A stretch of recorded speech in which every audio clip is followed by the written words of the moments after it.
Does slow and steady still win the race? Hello everybody, Rick Gilmore here, founder of Good Company Coaching and creator of the Relevant Not Redundant Roadmap.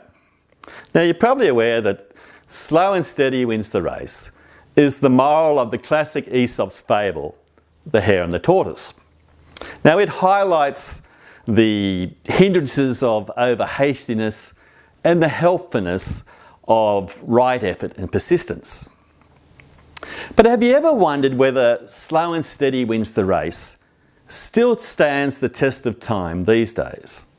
So whether you've wondered that or not, bear with me a moment while I quickly share my very own fable, The Rat and the Water Dragon.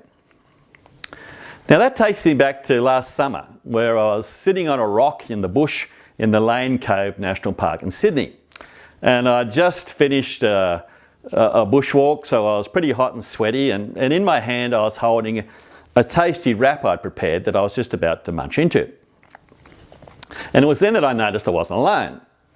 A group of water dragons that had been sunning themselves on the rocks by the creek suddenly started circling all around me.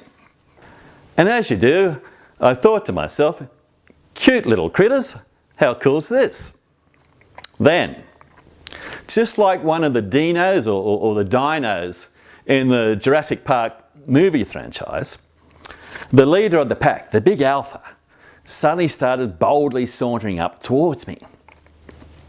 And I remember thinking, he looks a safe enough distance away.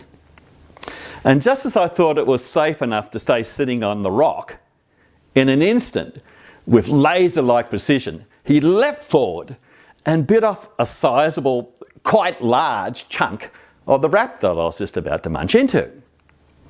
Now, as you do, I thought to myself, oh my gosh, I'm so glad it was the wrap and not me that was lunch. Now, after I recovered from the lightning attack, I reflected on that sometimes we think we've got time to wait, and we haven't. Time isn't always on our side, is it? And it also reminded me of Jennings and Horton's classic adage that in business and life these days, it's not the big that eat the small, it's the fast that eat the slow.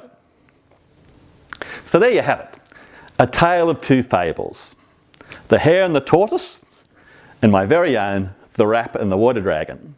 So to wrap up, which phrase do you think best signposts our times these days? Slow and steady wins the race? Or it's not the big that eat the small, it's the fast that eat the slow?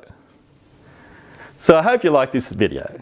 If so, please leave a comment on this really interesting topic. And until next time, unlike me sitting on that rock, remember, you can have your wrap and eat it, and be who you're meant to become.